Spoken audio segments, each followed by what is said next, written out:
ओशो अथाह सागर है। ओशो को सुनना एक कला है और उससे भी बड़ी कला उस सागर से मोती चुनना।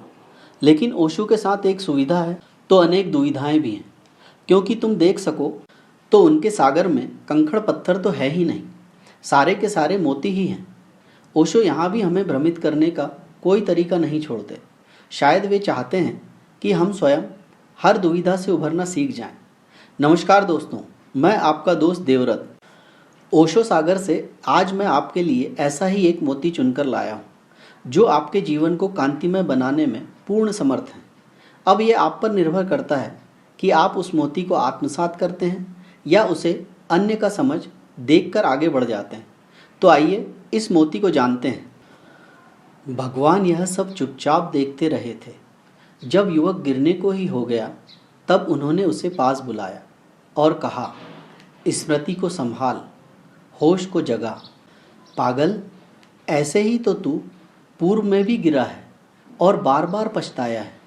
अब फिर वही भूलों से कुछ सीख, स्मृति को संभाल। और तब उन्होंने ये दो गाथाएं कहीं। जो मनुष्य संदेह से मथित है और तीव्र राग से युक्त है, शुभ ही शुभ देखने वाला है, उसकी तृष्णा और भी बढ़ती है और वह अपने लिए और भी दृढ़ बंधन बनाता है। जो मनुष्य संदेह के शांत हो जाने में रत है, सदा सचेत रहकर जो अशुभ की भावना करता है, वह मार के बंधन को छिन्न करेगा और तृष्णा का विनाश करेगा। इसके पहले कि हम गाथाओं में उतरें, इस परिस्थिति को ठीक से समझ लें। यह परिस्थितियाँ मनुष्य के ही मन की परिस्थितियाँ हैं। इन परिस्थितियों में मनुष्य के मन में उठने वाले संवेगों का ही विश्लेषण है। एक तरंग भिक्षु पर एक स्त्री मोहित हो गई। ऐसा अक्सर हो जाता है। जितना दुर्लभ हो व्यक्ति, उतना ही आकर्षक हो जाता है। संन्यस्त व्यक्ति अक्सर आकर्षण का कारण बन जाता है। स्त्रियों के पीछे तुम भागो तो वो तुमसे बचती हैं। तुम स्त्रियों से भागो तो वह तुम्हारा पीछा करती हैं।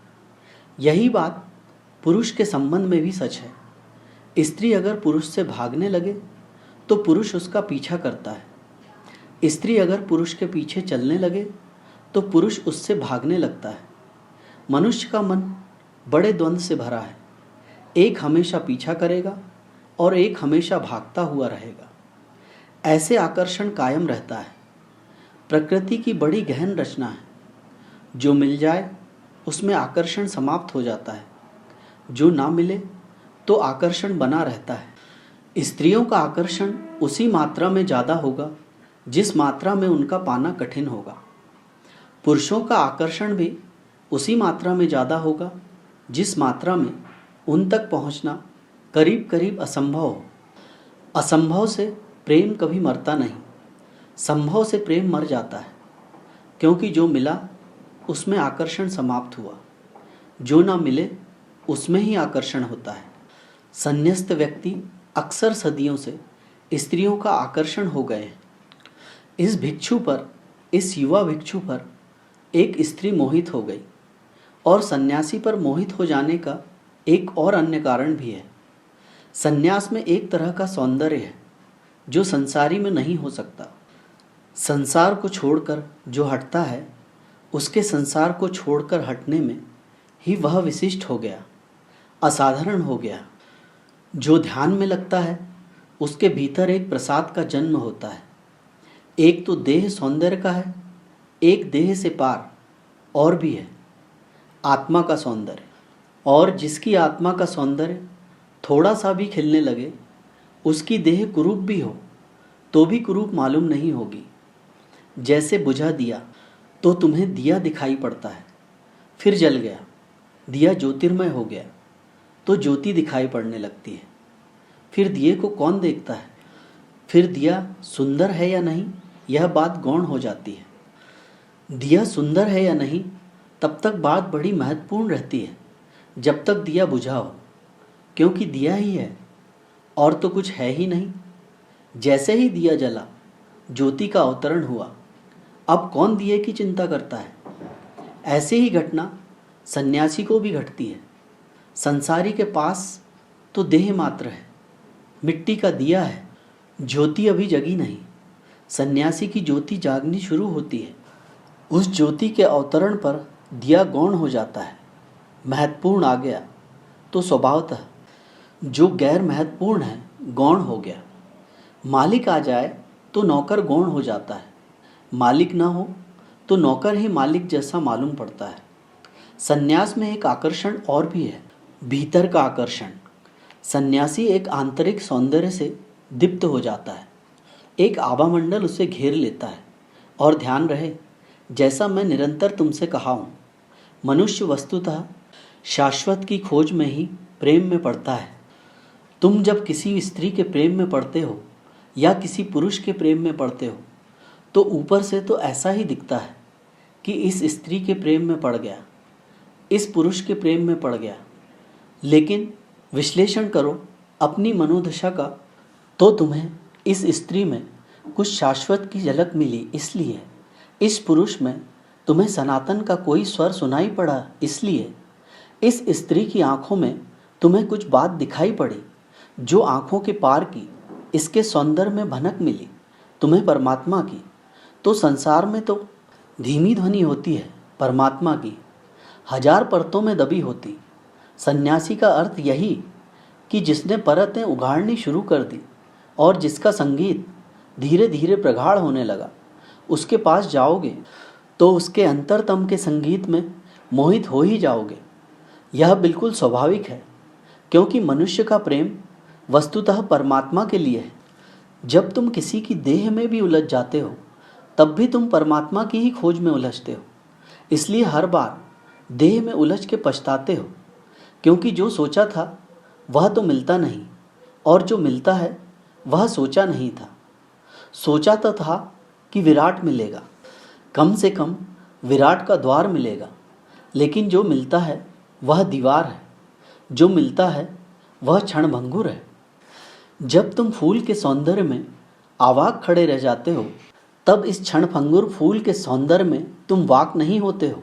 इस क्षणभंगुर में कोई किरण दिखाई पड़ी है जो क्षणभंगुर नहीं है।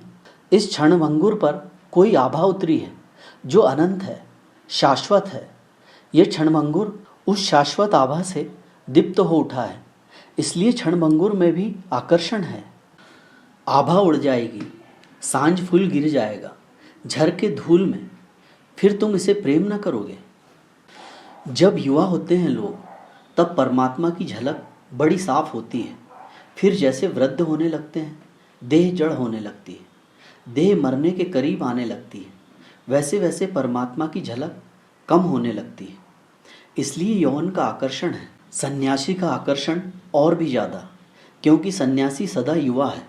इसलिए तुमने देखा, हमने बुद्ध, महावीर, कृष्ण, राम की कोई वृद्धावस्था की मूर्तियां नहीं बनाई। उनका कोई चित्र नहीं है हमारे पास। बूढ़े तो वे जरूर हुए थे, नियम किसी की चिंता नहीं करता। राम भी बूढ़े हुए, कृष्ण भी बूढ़े हुए, बुद्ध और महावीर भी बूढ़े हुए, लेकिन हमने उनके बुढ़ापे के चित्र नहीं बनाए, क्योंकि हमने उनमें पाया कि क्षणभंगुर गौण है, शाश्वत प्रधान है। हमने उनमें एक ऐसा यौवन देखा जो कभी कुम्हलाता नहीं। हमने उनके देह की चिंता नहीं की, क्योंकि दिए की कौन फिक्र करता है जब रोशनी उतर आए।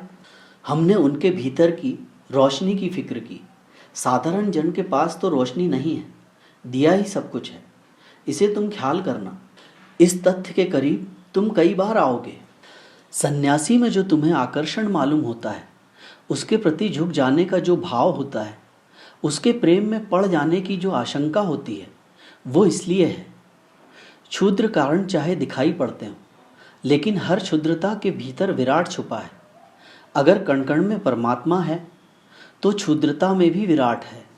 बुद्ध के एक तरण भिक्षु पर एक स्त्री मोहित होकर उसे गृहस्थ बनाने के लिए नाना प्रकार के प्रलोभन देती है। दूसरी मन की बात समझो। अब यह स्त्री प्रभावित हुई है वस्तुतः इसके सन्यास के सौंदर्य से, और बनाना चाहती है इसे गृहस्थ। जैसे ही गृहस्थ हो जाएगा ये सौंदर्य खत्म हो जाएगा। इसलिए अक्सर हम अपने पैरों पर खुद ही कुल्हाड़ी मारते हैं। वह हमें दिखाई नहीं पड़ता, हम वही कर लेते हैं जिससे हमारा बनाया हुआ मंदिर गिर जाए। तुम्हें एक स्त्री में सौंदर्य दिखाई पड़ता है क्योंकि वह अभी स्वतंत्र है, हवा की तरंग की तरह है, तुम्हारे बंधन में नहीं। उसकी स्वतंत्रता में ही उसका अल्हड़पन है। फिर तुमने उसे बांधा, विवाह में, कानून में, घर में लाकर बंद कर दिया। अब तुम्हारा उसमें रस कम होने लगे तो आश्चर्य नहीं, क्योंकि तुम्हारे रस का एक बुनियादी कारण था, उसका अल्हड़पन, उसकी मुक्ति, उसका सौंदर्य, उसकी स्वतंत्रता में था। जैसे तुमने आकाश में उड़ते एक पक्षी को देखा और तुम आकर्षित हो गए। फिर तुम उस पक्षी को बांधे, पकड़े, चाहे सोने के पिंजरे में लाकर रखो। लेकिन आकाश में उड़ता हुआ पक्षी बात ही और, सोने के पिंजरे में बैठा पक्षी बात ही और। ये दो अलग पक्षी हो गए, ये एक ही पक्षी नहीं है। अब तुम्हें पिंजरे में बंद इस पक्षी में वो रस मालूम नहीं होता जो जब उसने पंख फैलाए थे सूरज की तरफ तब मालूम हुआ था। तुमने अपने हाथ से हत्या कर दी। एक गुलाब का फूल खिला, खूब सुंदर था, तुम जल्दी से तोड़ लिए। थोड़ी देर में तुम्हारे हाथ में कुम्हला जाएगा, थोड़ी देर में तुम उसे रास्ते के किनारे फेंक अपने मार्ग पर चले जाओगे। क्या हुआ? सुंदर था फूल, अपूर्व सुंदर, लेकिन उसके सौंदर्य में जो जीवंतता थी वह तुम्हारे तोड़ने में ही नष्ट हो गई। जो व्यक्ति फूलों को प्रेम करता है तोड़ेगा नहीं। जो व्यक्ति किसी को प्रेम करता है, स्त्री हो या पुरुष, उस पर बंधन न डालेगा। जो किसी पक्षी को प्रेम करता है वह पिंजरे में उसे बंद नहीं करेगा। लेकिन अक्सर हम यही करते हैं। आदमी ऐसा मूढ़ है, अपने आनंद को अपने ही हाथों नष्ट कर लेता है। तुम देखना अपने जीवन में रोज रोज इसके प्रमाण पाओगे। इसलिए मैं कहता हूँ ये छोटी छोटी कहानियाँ बड़ी अर्थपूर्ण हैं। इनके भीतर मनुष्य का पूरा मनोविज्ञान छुपा है। यह स्त्री आकर्षित हो गई है। दुनिया में इतने लोग हैं, एक सन्यासी पर आकर्षित होने की क्या जरूरत है? कोई लोगों की कमी है? जो संसार छोड़कर चला गया उसे क्षमा करो, उसे जाने दो। जो अपने भीतर डूब रहा है उसे मत खींचो बाहर। लेकिन नहीं, जो अपने भीतर डूब रहा है उसमें अपूर्व आकर्षण मालूम होता है, उसकी गहराई बढ़ जाती है, उसके व्यक्तित्व में गरिमा आ जाती है, उसमें कुछ जुड़ जाता है जो संसार से बाहर का है, उसमें पारलौकिक की थोड़ी सी छवि उतर आती है। मगर तब यह स्त्री उसे प्रलोभन देने लगी कि क्यों भटकता है, क्यों भीख मांगता है। मैं तो हूँ, सब सुविधा है, सब संपन्नता है, महल है, धन है, सब तुम्हारा है। तुम द्वार द्वार भीख मांगो, मुझे बड़ा कष्ट होता है। तुम आ जाओ मेरे पास, हम विवाहित होंगे और जैसा कहानियों में होता है, विवाह हो गया फिर सदा सुखी रहेंगे। कहानियों में ही होता है ऐसा, या फिल्मों में होता है। फिल्म ख़त्म हो जाती है अक्सर, शहनाई बज रही है, बाजे बज रहे हैं, विवाह हो रहा है, फिल्म ख़त्म, क्योंकि उसके बाद फिर दोनों सुख से रहने लगे। जिंदगी में हालत उल्टी है, उसके बाद ही दुख शुरू होता है। शहनाई के बाद पहले शहनाई बजती, फिर दुख बजता है। विवाह के बाद जीवन में दुख की शुरुआत है। जब एक व्यक्ति सुखी नहीं हो सका अकेले में, तो दो दुखी मिलकर दुख को दो गुना करेंगे, बहुगुना करेंगे, कम नहीं कर सकते। दो बीमारियां जुड़ गईं, दुगनी हो गईं या अनंत गुनी हो जाएगी, गुणनफल हो जाएगा, मगर कम नहीं हो सकती। अकेला आदमी जरूर थोड़ा दुखी होता है क्योंकि अकेला होता है, मगर विवाहित आदमी के दुख का उसे कुछ भी पता नहीं। सभी विवाहित लोग पछताते हैं कि अकेले ही क्यों न रह गए, मगर अब बड़ी देर हो चुकी, अब अकेले होने का उपाय नहीं। सब अविवाहित चिंता करते हैं कि कब तक अविवाहित रहना, कब तक अकेले रहना। ये दुनिया बड़ी अजीब है। यहाँ अविवाहित विवाह की सोचता है और विवाहित अविवाह की सोचता है। यहाँ जो जहाँ है वही नहीं रहना चाहता, कहीं और होना चाहता है। कोई कहीं सुखी नहीं, कहीं और सुख होगा, कहीं और ही हो सकता है। यहाँ तो निश्चित ही नहीं है। तुम जहाँ हो वहाँ सुख नहीं है, और जो व्यक्ति सुख चाहता है उसे वहीं सुखी होना पड़ता है जहाँ है। संन्यास की यही अर्थवत्ता है। संन्यास का अर्थ है इस क्षण सुखी, जैसे हैं उसमें सुखी, जहाँ हैं वहाँ सुखी। अन्यथा की मांग का न होना ही तृष्णा का विसर्जन है। इसलिए सन्यासी में एक अपूर्व सुख झलकने लगता है। उसकी आंखों में एक शांति झलकने लगती है। उसके पास भी बैठोगे तो उसकी शांति तुम्हें छुएगी, उसकी शांति तुम्हें दुलार करेगी, उसकी शांति तुम्हारे आसपास बहेगी। ये स्त्री इस सन्यासी के मोह में पड़ गई। उसे सब तरह के प्रलोभन देने लगी। धन था उसके पास, पद था उसके पास, महल था उसके पास। वह कहती होगी, तुम्हें मैं इतना प्रेम करती, तुम्हारे पैर दबाऊंगी, तुम मेरे मालिक, तुम मेरे स्वामी, तुम क्यों भीख मांगो, क्यों नंगे पैर रास्तों पर भटको। ये महल तुम्हारा, यह सब तुम्हारा, तुम यहाँ आ जाओ। जैसे कोई पक्षी को, खुले आकाश के पक्षी को कहे, इस पिंजरे में सब सुविधा है, यहाँ कभी भूखे न मरोगे, रोज रोज खोजने भोजन को जाना ना पड़ेगा।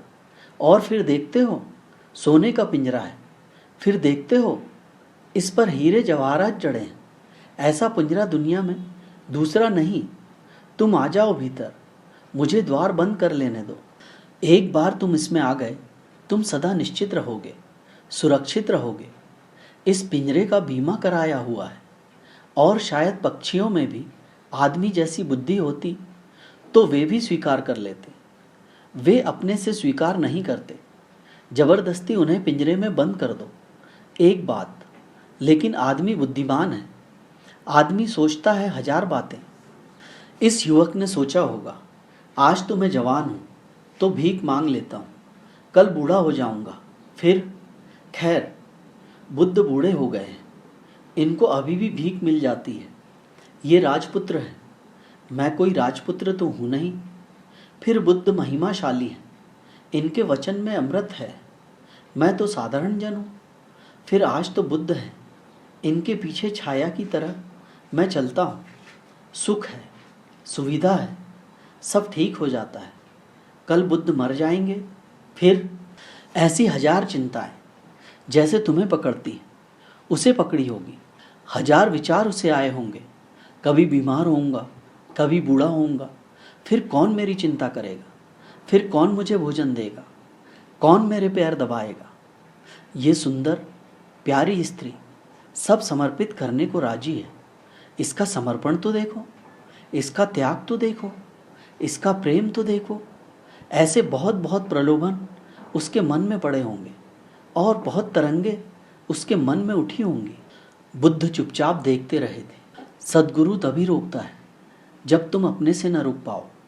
जब तक तुम अपने से रुक सकते हो, सद्गुरु न रोकेगा, क्योंकि सद्गुरु का आत्यंतिक अर्थ यही है कि तुम्हें जितनी स्वतंत्रता दी जा सके दी जाए। स्वतंत्रता में निश्चित ही गिरने की स्वतंत्रता भी सम्मिलित है। ऐसे तो कोई स्वतंत्रता हो नहीं सकती जिसमें हम कहें कि ऊपर चढ़ो तो स्वतंत्र, गिरो तो स्वतंत्र नहीं। स्वतंत्रता तो दोनों की होती है, शुभ की, अशुभ की। और बुद्ध ने परिपूर्ण स्वतंत्रता दी थी अपने भिक्षुओं को। वे अपूर्व सद्गुरु थे। वे देखते रहे कई कारणों से। एक तो हर छोटी छोटी बात में बाधा देना उचित नहीं, और हर छोटी छोटी बात में बाधा दी जाए तो व्यक्ति का विकास रुकता है। उसे सोचने दो, उसे चिंतन करने दो, उसे गुजरने दो परेशानियों से, उसे चुनौतियों का सामना करने दो। जैसे माँ देखती रहती है अपने बच्चे को कि वो चल रहा है, खड़ा हो रहा है, एक नज़र से ध्यान रखती है, अपने काम में भी लगी रहती है। ऐसा भी ज़्यादा ध्यान नहीं देती कि बच्चे को लगे माँ 24 घंटे उसके पीछे पड़ी है, पर देखती रहती है चुपचाप, कहीं गिर न जाए, कहीं आंगन से नीचे उतर न जाए, कहीं सड़क पर न चला जाए, कहीं आग के पास न पहुंच जाए, कुछ खतरा न हो जाए। और तब तक देखती रहती है जब तक कि खतरा होने के करीब ही न पहुंच जाए। अन्यथा चुपचाप रहती है, चलने फिरने देती है। नहीं तो बच्चा चलेगा कैसे, खड़ा कैसे होगा, जीवन के योग्य कैसे बनेगा। ऐसा ही सद्गुरु है। बुद्ध देखते रहे, सब पता है, क्या हो रहा है? इस युवक के मन में कैसी चिंताएं चल रही हैं? कैसे कैसे प्रलोभन इसे पकड़ रहे हैं? ये पिंजरे में जाने को किस तरह आतुर हुआ जा रहा है। लेकिन बुद्ध इस आशा में रुके हैं कि अपने से रुक जाए तो महाशुभ, क्योंकि जब तुम अपने से रुकते हो तब तुम्हारे जीवन में क्रांति घटित होती है। जब तुम्हें कोई रोक लेता है तो क्रांति नहीं घटित होती। जब तुम अपने से रुकते हो तो तुम्हारा बोध बढ़ता है। जब तुम अपने से एक भूल से बचते हो तो तुम्हारे जीवन में ऊंचाई आती है। तुम पहाड़ फोड़ आओ और ऊपर चढ़ गए। जब कोई दूसरा तुम्हारा हाथ पकड़ ले, सहारा दे के ऊपर चढ़ा देता है, ऊंचाई पर तो पहुंच जाते हो, लेकिन यह ऊंचाई उधार होती है। और सद्गुरु नहीं चाहता कि शिष्यों की ऊंचाई उधार हो। बुद्ध ने कहा है, बुद्ध पुरुष तो केवल इशारा करते हैं, चलना तो तुम्हें ही पड़ता है। इसलिए जब मजबूरी हो जाती है तभी अत्यंत विवश अवस्था में सद्गुरु टोकता है। फिर भी टोकना टोकने जैसा नहीं होता। बुद्ध ने उससे ये नहीं कहा कि तू ऐसा मत कर, कोई आदेश नहीं दिया, आज्ञा नहीं दी कि पाप में पड़ेगा, नरक जाएगा, ऐसा मत कर। उसे भयभीत भी नहीं किया। सिर्फ होश संभालने के लिए थोड़ी सी चेतावनी दी कि थोड़ा जाग के भी तुझे ऐसा ही लगे करना तो जरूर कर, क्योंकि मैं कौन हूँ तुझे रोकने वाला। तेरी जिंदगी तेरी, तेरा भविष्य तेरा, तेरी नियति तेरी, लेकिन तुझे प्रेम करता हूँ। इतनी चेतावनी मेरी तरफ से, इतनी सलाह मेरी तरफ से, ले लो तो ठीक, न ले तो तेरी मर्जी। वह भिक्षु धीरे धीरे अंततः उसकी बातों में आके चीवर छोड़ के गृहस्थ हो जाने के लिए तैयार हो गया। अंततः शब्द पर ध्यान देना। उसने बहुत देर तक लड़ाई की, बहुत अपने को रोकना चाहा, ऐसे जल्दी राजी नहीं हो गया, एकदम से राजी नहीं हो गया।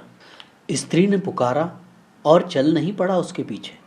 जद्दोजहद की, सब तरह से अपने को संभालने की कोशिश की। इसलिए बुद्ध और भी चुप रहे, देखते थे कि वो कोशिश में लगा है, अपने से संभलने की कोशिश में लगा है, बचने की चेष्टा जारी है। काश अपने से बच जाए तो वे कभी न बोले होते, अपने से रुक गया होता तो बुद्ध ने यह वचन न कहे होते, ये गाथाएं पैदा न हुई होती। अंततः नहीं रोक पाया, प्रलोभन और वासना प्रगाढ़ हो गई। सुरक्षा, सुविधा ज़्यादा मूल्यवान मालूम होने लगी।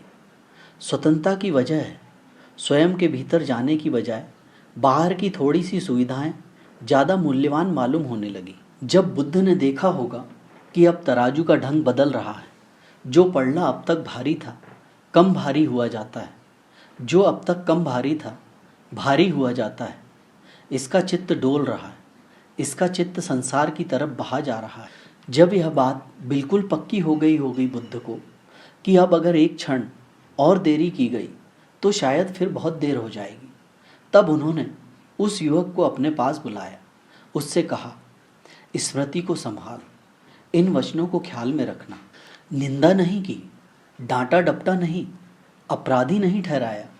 तू पाप करने जा रहा है, महापाप करने जा रहा है, तुझे नरक की अग्नि में सड़ाया जाएगा, इस तरह के भय नहीं दिए, दंड की घबराहट पैदा नहीं की। कहा क्या? बड़े मीठे शब्द कहे, स्मृति को संभाल। स्मृति बुद्ध का अपना विशेष शब्द है। स्मृति का ठीक वही अर्थ होता है जो मत योग में संतों ने सुरति का किया। सुरति स्मृति का ही बिगड़ा हुआ रूप है। कबीर कहते हैं सुरति, नानक कहते हैं सुरति। सुरति को संभालो। क्या है सुरति? क्या है स्मृति? स्मृति का जैसा अर्थ समझते हो वैसा मत समझ लेना, वह बुद्ध का अर्थ नहीं है। तुम्हारा तो अर्थ होता है स्मृति से मेमोरी, याददाश्त, अतीत की याददाश्त। हम कहते हैं फला आदमी की स्मृति बड़ी अच्छी है क्योंकि वो सैकड़ों लोगों के नाम याद रख लेता है। जो किताब एक दफ़ा पढ़ता है भूलता ही नहीं। जो फ़ोन नंबर एक दफ़ा याद कर लिया वह याद सदा के लिए हो गया। 30-40 साल के बाद भी पूछोगे तो वो फ़ोन नंबर बता देगा। जिसकी याददाश्त अच्छी होती है उसको हम कहते हैं स्मृतिवान। बुद्ध का वैसा अर्थ नहीं। बुद्ध के स्मृति का अर्थ मेमोरी नहीं है, माइंडफुलनेस। स्मृति का अर्थ है जागा हुआ, स्मरण को उपलब्ध।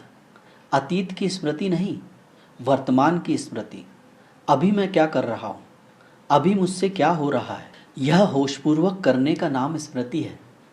बुद्ध के वचनों में जो मैं करने जा रहा हूँ वह करने योग्य है, करने योग्य नहीं है। पहले भी मैंने इस तरह के कृत्य किए हैं, उनका क्या परिणाम हुआ है, उनसे मैं कहाँ पहुँचा, क्या मैंने पाया। पहले भी मैंने ऐसे कृत्य किए और पछताया हूँ, अब फिर वही कृत्य कर रहा हूँ, फिर पछताऊँगा। पहले मैंने कृत्य किए हैं और कस्में खाई कि अब कभी ना करूँगा, और फिर करने चला। इस सारी बोध दशा का नाम स्मृति है। अपने को झंझोड़ कर, जगाकर, तंद्रा से चौंका कर स्थिति को पूरा का पूरा अवलोकन करना और फिर उस अवलोकन के ही आधार पर कृत्य में उतरना। साधारणतः हम अवलोकन नहीं करते, हम तो उतर जाते हैं अंधे की तरह। हमें कोई भी फुसला लेता है, हमें कोई भी आकर्षित कर लेता है, हमारे भीतर कोई केंद्र ही नहीं है। हम बिल्कुल ऐसे सूखे पत्ते हैं कि हवा जहाँ ले जाए चले जाते हैं, या लकड़ी का एक टुकड़ा है जो सागर में तैर रहा है, न कोई दिशा, न कोई गंतव्य, तरंगे जहाँ ले जाएं। एक स्त्री मिल गई रास्ते पर और उसने कहा, मैं तुम्हें प्रेम करती हूँ, और तुम मंदिर जा रहे थे और तुम भूल गए मंदिर, और ये अजनबी स्त्री पहले कभी मिले भी न थे, न इसे जानते हो, और एक क्षण में लोभ पकड़ गया, वासना पकड़ी, तुम एक अंधेरे में खो गए, तुम्हारी स्मृति धुंधली हो गई। बुद्ध ने कहा, स्मृति को संभाल, होश को जगा। पागल, पापी नहीं कहा, बुद्ध ने कहा पागल। फर्क समझना। साधारणतः तुम्हारे धर्म गुरु कहेंगे पापी, पापी में निंदा हो गई, अपमान हो गया। निंदा और अपमान से कहीं कोई रूपांतरित होता है? बुद्ध ने कहा पागल। पागल सार्थक शब्द है। पागल का अर्थ है, यही तो तूने पहले भी किया, बहुत बार किया, फिर करने लगा। पापी का क्या अर्थ है? मूर्छित आदमी को क्या पापी कहना? बुद्ध गाली नहीं देते, बुद्ध चिकित्सक हैं, उपचार करते हैं, उपाय करते हैं। अब बीमार आदमी को पापी कहने से क्या फ़ायदा? बीमार आदमी को उसकी बीमारी से बाहर लाना है, उसको हाथ का सहारा चाहिए। शायद पापी कहने से तो तुम्हारे उसके बीच दूरी बढ़ जाएगी, फिर तुम्हारा हाथ भी दूर हो जाएगा, और शायद पापी कहने से उसके अहंकार को तुम ऐसी चोट पहुंचा दोगे कि वह उसके प्रतिकार लेने के लिए वही कर लेगा जिसको तुम चाहते थे कि ना करे। सोच समझ के एक एक शब्द का उपयोग करना चाहिए। बुद्ध तो एक एक शब्द होशपूर्वक बोलते हैं। कहा, पागल, ऐसे ही तो तू पूर्व में भी गिरा है, ये कोई नई तो बात नहीं, नई होती तो क्षम में भी थी। तू पहले भी तो ऐसे गिरा है और बार बार पछताया है, अब फिर वही करेगा। भूल भी करनी हो तो कुछ नई करनी चाहिए, तो कुछ लाभ होता है। उसी भूल को दोहराना तो जड़ता है। ख्याल रखना, बुद्ध कभी नहीं कहते कि भूल मत करो। बुद्ध सदा कहते हैं कि भूल के बिना कोई सीखेगा कैसे। भूल तो होगी, लेकिन एक ही भूल को दोबारा मत करो। दोबारा की तो फिर सीखने का उपाय न रहा। एक बार करो और सीख लो उससे जो सीखना हो, निचोड़ ले लो। उस निचोड़ के आधार पर जीवन को निर्मित करो। फिर दोबारा करने का तो मतलब है कि सिकावन नहीं ली। और हम तो एक एक भूल हजारों बार करते हैं। अपने जीवन मूल्यों में वृद्धि के लिए अपने इस दोस्त के वीडियो को लाइक और चैनल को सब्सक्राइब कर प्रोत्साहित करना ना भूलें, और वीडियो को अपनों में शेयर कर अपने इस दोस्त के छोटे से प्रयास दो फल ठहरें और अपने लिए सोचें। मैं अपना अमूल्य योगदान अवश्य दें। अगला वीडियो कल सुबह जरूर देखें। धन्यवाद। Thank you for watching. Please like and subscribe our channel and press the bell icon for upcoming updates. I pray you may always be healthy and happy. Thank you for